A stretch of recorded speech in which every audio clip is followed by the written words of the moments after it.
This channel does not promote any violent, harmful, or illegal activities. All content provided by this channel is meant for an educational purpose only.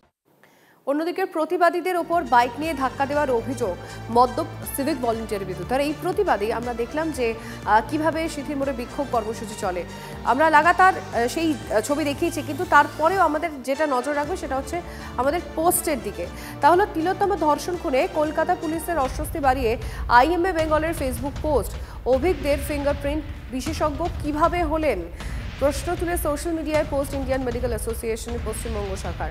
Mascot spin control ল্যাবের পরীক্ষায় এটি প্রমাণিত। কেয়াসেট Alopex penta active নতুন চুল গজাতে সাহায্য করে, চুল পড়া বন্ধ করে। Keya Seth Alopex penta active 10 hair fall প্রবলেমের একমাত্র সলিউশন।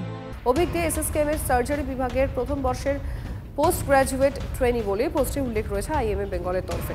আরজিকরের ক্রাইম সিনে বহিরাগতদের ভিড়ের এক্সক্লুসিভ ছবি তুলে ধরে টিভি9 বাংলা। ছবিতে লাল জামা পরা রহস্যময় ব্যক্তি কে, প্রশ্ন তুলেন জুনিয়র চিকিৎসকরা। তিলোত্তমার বাবা মাও লাল জামা পরা এক ব্যক্তির কথা বলেন টিভি9-এ। গতকাল সাংবাদিক বৈঠকে একটি ছবি দেখিয়ে লালবাজারের তরফে জানানো হয় যে লাল জামা পরা ওই ব্যক্তি ফিঙ্গারপ্রিন্ট এক্সপার্ট।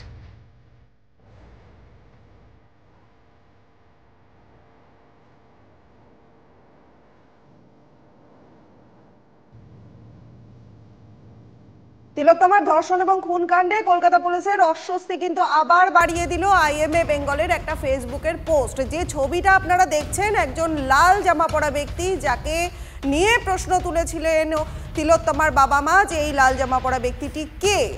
অভিক দে ফিঙ্গারপ্রিন্ট বিশেষজ্ঞ কিভাবে হলেন এই অভিক দে, এই প্রশ্নটাকে তুলে সোশ্যাল মিডিয়ায় পোস্ট করা হয়েছে ইন্ডিয়ান মেডিকেল অ্যাসোসিয়েশনের পশ্চিমবঙ্গ শাখার তরফ থেকে। এবার এই অভিক দে এসএসকেএম এর সার্জারি বিভাগের প্রথম বর্ষের একজন পোস্ট গ্রাজুয়েট ট্রেনি। তিনি কেন ঘটনাস্থলে পৌঁছালেন, তার ভূমিকাটা ঠিক কী? আরজিকরের এই যে ক্রাইম সিন, এখানে এসএসকেএম এর একজন বহিরাগতের ভূমিকা কি, তাই নিয়ে এই ভিড়ের মধ্যে এই যে এক্সক্লুসিভ ছবি আমরা তুলে ধরেছি টিভি9 বাংলার তরফ থেকে, দেখতে পাচ্ছেন সেই ছবি। অভিজ্ঞদের ছবি দেখাচ্ছি আপনাদের, পাশাপাশি দেখাচ্ছি ক্রাইম সিনে রয়েছেন অভিক দে। এই লাল জামা পরা অভিক দে, এই রহস্যময় ব্যক্তি, এই ব্যক্তি কে, এই প্রশ্ন আমরা যখন তুলেছি তারপরে সামনে এসেছে একটা চাঞ্চল্যকর তথ্যটা এরকম যে এসএসকেএম এর একজন ট্রেনি, তিনি সার্জারি বিভাগের, তাকে ফিঙ্গারপ্রিন্ট বিশেষজ্ঞ হিসাবে বলা হচ্ছে এবং এই লাল জামা পরা রহস্যময় ব্যক্তি হলেন অভিক দে। প্রশ্ন তুলছেন জুনিয়র চিকিৎসকরা যে ক্রাইম সিনে এই ব্যক্তি কি করে পৌঁছালেন, ক্রাইম সিনে তার ভূমিকাটা ঠিক কি। এসএসকেএম এর একজন সার্জারি বিভাগের ডাক্তার, তিনি সার্জারি বিভাগের পিজিটি, তিনি কেন ক্রাইম সিনে রয়েছেন। তিলোত্তমার বাবা মা কিন্তু বরাবরই এই লাল জামা পরা ব্যক্তির কথা টিভি9 বাংলায় বারবার তুলেছিলেন।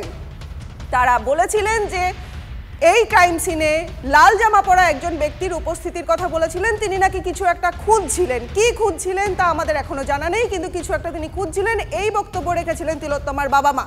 বারবার তারা বলেছিলেন যে ক্রাইম সিনে একজন লাল জামা পরা ব্যক্তি রয়েছে।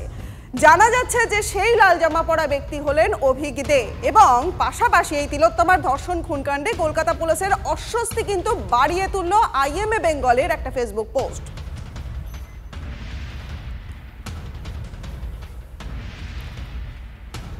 আমাদের সঙ্গে এই মুহূর্তে টেলিফোন লাইনে রয়েছেন উৎপল বন্দ্যোপাধ্যায়, চিকিৎসক সংগঠনের নেতা। ডক্টর বন্দ্যোপাধ্যায়, আপনাকে টিভি9 বাংলায় স্বাগত জানাচ্ছি। একটা ছবি আমরা টিভি9 বাংলা এক্সক্লুসিভলি দেখিয়েছি, যেটা আমাদের কাছেই শুধুমাত্র রয়েছে। সেই ছবিতে লাল জামা পরা এক ব্যক্তিকে দেখা যাচ্ছে যে একেবারে তিলোত্তমার সামনে, মানে একদম হুমড়ি খেয়ে পড়ছে দেখা যায়। সেখানে পুলিশের তরফ থেকে বলা হচ্ছে সে নাকি ফিঙ্গারপ্রিন্ট এক্সপার্ট, কিন্তু আইএমএ বেঙ্গলের তরফ থেকে একটা পোস্ট করা হয়েছে যেখানে দেখা যাচ্ছে বা তাদের তরফ থেকে বলা হচ্ছে যে সে সার্জারি বিভাগে পিজিটি ট্রেনি। আপনি কিভাবে দেখেন এই বিষয়টি? আমরা প্রথম থেকেই বলেছি যে ওইখানের ক্রাইম সিনে আশেপাশে এবং ওই দিনে সারাদিন এমন কিছু মানুষ ছিল যারা কোনোভাবেই পুলিশের লোক নন, যারা কোনোভাবেই হচ্ছে যে আরজিকরের কেউ নন এবং যারা কোনোভাবেই স্বাস্থ্য বিভাগের কোনো প্রশাসনে থাকা কোনো মানুষ নন।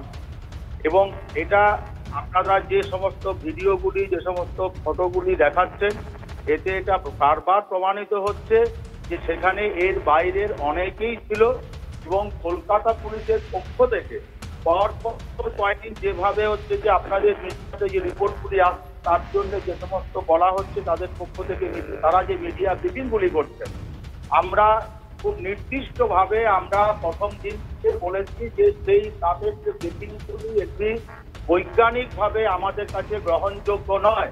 আমরা সেই মর্মে সেখানে লালবাজারের চিঠিও দিয়েছি এবং আমরা এখনো বলছি তারা যেটা বলতে চাইছেন যে ওখানে এই সমস্ত fingerprint expert, forensic expert, police এর বাইরেও অনেকেই ছিল যেগুলিকে নির্দিষ্টভাবে চিহ্নিত করে তাদেরকে এই তদন্তের আওতায় আনা উচিত।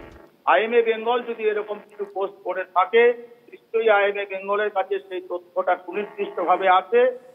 মনে হয় এই বিষয়টা আইএমএর মতো একটা এত বড় সংগঠন, এত বড় একটা সর্বভারতীয় প্রতিষ্ঠান, তারা যখন একটা অভিযোগ করছে নিশ্চয়ই তার মধ্যে কিছু সত্যতা আছে বলে আমাদের মনে হয়। আমার মনে হয় তদন্তকারী সংস্থাকে এইটা সম্পূর্ণরূপে দেখা উচিত।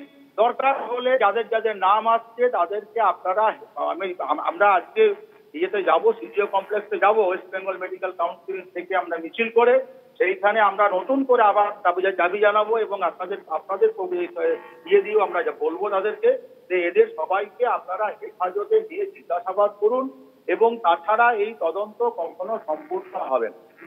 অনেক ধন্যবাদ ডক্টর বন্দ্যোপাধ্যায় আমাদের সঙ্গে কথা বলার জন্য। গতকাল ডিসি সেন্ট্রালের তরফ থেকে কি বলা হয়েছিল এই রহস্যময় ব্যক্তিকে নিয়ে আমরা শোনাবো। আপনাদের দেখাবো এখানে, এটা আরেকটা ভিউ আর কি। এটার মধ্যেও কিন্তু আপনারা দেখতে পাচ্ছেন গলায় স্টেথোস্কোপ আছে। ইনি হচ্ছেন কি আমাদের উইটনেস ডক্টর, যিনি ইনকোয়েস্টের পরে এখান থেকে বেরিয়ে যাচ্ছেন। তারপরে আমাদের ফিঙ্গারপ্রিন্ট এক্সপার্ট, যেটা আমাদের ডিডির টিম আছে, উনি আছেন। আমাদের এসি ডিডিআই আছেন, ডিডি সেকশনের ভিডিওগ্রাফার আছেন, অ্যাডিশনাল CP1 ছিলেন, ওখানে আছেন, এবং FSL এর স্টাফ আছে। আমি আপনাদের দেখিয়ে দিচ্ছি দুটো ছবি একবার করে, আপনারা কিন্তু জুম করে যতদূর সম্ভব আপনারা নিতে পারেন। ডিসি সেন্ট্রালের তরফ থেকে যখন বলা হচ্ছে যে কর্ডনের মধ্যে কোনো বহিরাগত ব্যক্তি ছিলেন না, সেই প্রসঙ্গে তিলোত্তমার বাবা মা কি বলেছেন শোনাবো। লাল টি শার্ট পরে একজন এসে মানে খোঁজাখুঁজি করছিল, হ্যাঁ সন্দেহজনক ভাবেই সে তাকাচ্ছিল, মানে কিছু কোনায় কিছু খোঁজার চেষ্টা করছিল। আমার পাশে একজন মানে স্টুডেন্ট ছিল, তাকে আমি বললাম দেখো তুমি কি একে চেনো? ও বললো আমাদের গ্রুপ ডি। আমি বললাম ওকে ধরো, ও কিন্তু সন্দেহজনকভাবে তাকাচ্ছে। বললে ও দৌড়ে গেল, তার ফটো টটো নাকি তুলে রেখেছিল, কিন্তু আমার কাছে কিছু নেই। কিন্তু আমি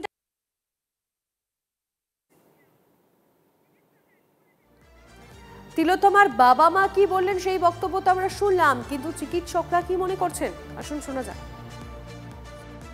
এই লাল জামা কি বহিরাগত? হ্যাঁ, আমাদের কলেজের চিকিৎসক কেউ নয়, এটুকু ছবি দেখে যেটুকু বুঝতে পারছি। তাহলে কলেজের চিকিৎসক যদি না হয় তাহলে অবশ্যই বহিরাগত হবে।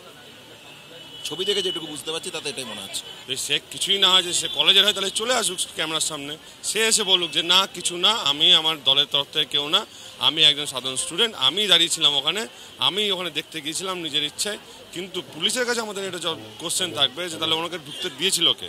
ওনাকে পারমিশনটা দেওয়া হয়েছিল, উনি পুলিশের মাঝখানে দাঁড়িয়ে পুলিশের ভেতর থেকে উকি দিয়ে দেখছে বডিটার কী অবস্থা, কী হয়েছে না হয়েছে। কে সেই রহস্যময় ব্যক্তি? তাহলে সে নিজে সামনে আসুক, আর যদি সে নিজে না আসতে তাহলে পুলিশের কাছে তাকে সামনে নিয়ে আসা। মানে পুলিশ ওখানে দাঁড়িয়েও আছে, তুমি যে ছবিটা দেখালে সেখানে পুলিশও দাঁড়িয়ে আছে। তাহলে এখানেই প্রশ্ন, মানে এই সিম্পল জিনিসটা কেন বুঝতে পারছেন না প্রশাসন, যে প্রশাসনের ব্যর্থতাটা চোখে আঙুল দিয়ে দেখিয়ে দিচ্ছে সবাই, তারপরেও প্রশাসন বুঝতে পারছে না তাদের ব্যর্থতাটা কোথায়। এই বাইরের মানুষজন নেবে কী করছে, তাদের কি পরিচয়, সেগুলো মানুষের সামনে আনা খুব প্রয়োজন, এবং সেই জন্যই চাইছি একটা ট্রান্সপারেন্ট ইনভেস্টিগেশন। পুলিশের রোলটা তো সবার কাছে এখন আশা করি ক্লিয়ার হয়ে গেছে যে ওনারা অ্যাকচুয়ালি কী রোল প্লে করছিলেন ওই দিনকে, আর কিভাবে মানে এভিডেন্স ট্যাম্পারিং হয়েছে।